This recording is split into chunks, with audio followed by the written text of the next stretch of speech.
Godzilla 1985 is basically an American recut version of 1984's Return of Godzilla.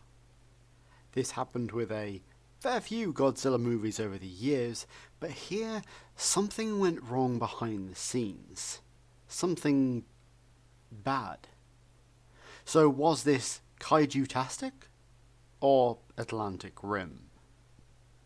After a whopping 10-year break, Godzilla returns. With almost 20 movies prior, plus spin-offs, this was quite the thing for Toho. Sadly, he didn't return to our fanfare. In fact, this really bombed at time of release. Interestingly, it's a sequel crossed with a soft reboot.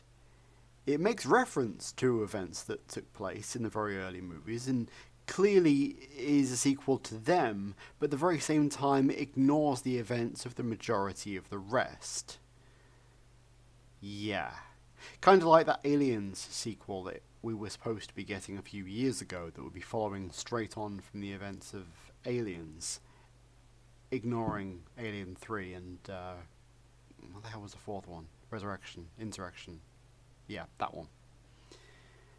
So, it sees Raymond Burr, or Perry Mason, return as Steve Martin, a role that he played in 1956's Godzilla King of the Monsters, 1957's Godzilla, and 1977's Godzilla.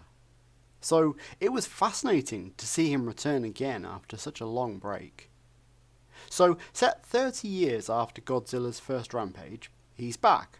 The franchise has returned to its roots, where Godzilla is a raging monster hell-bent on destruction, and not the monster-fighting saviour of the humans that he's mostly been over the last few years. As mentioned before, Toho worked closely with MGM, but the relationship this time was somewhat tenuous.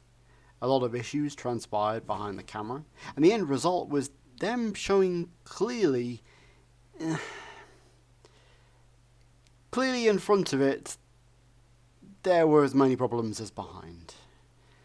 And what with the copious amount of editing and the bad decisions, I'm really not surprised that it came out looking like this. Sadly, this made for one of the worst Godzilla movies. It's just a mess. And with an ending that made my jaw genuinely drop. It really was that bad. But it didn't slow the return of Godzilla, and this marked the point where Toho relentlessly pounded them out again. But I award Godzilla 1985 a disastrous 2 out of 10. So rant time. Who is excited about the current monster universe?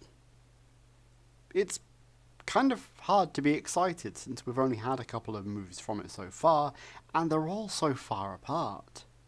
Next up is Godzilla vs. King Kong. Again. I mean, Kong was originally a lot smaller than Godzilla, but they seem to have rectified this, which doesn't really sit right with me. He's so big. Sadly for me, there's just no excitement. I just don't care. I didn't enjoy any of the movies thus far. I don't see it really going anywhere. And the reason it worked before was because they pounded the movies out. Whereas this way, people will just lose interest. Still, it's doing better than the other monster universe that Tom Cruise made damn sure wouldn't go anywhere. To summarise, don't get excited about this monster universe. It'll be over before you know it. And also, fuck Tom Cruise. So what did you think of Godzilla 1985? What's your favourite Godzilla movie? If you could shove any single object up Tom Cruise's arse, what would it be? Tell me in the comments below. Like this video, and if you haven't already, please subscribe. Later, folks.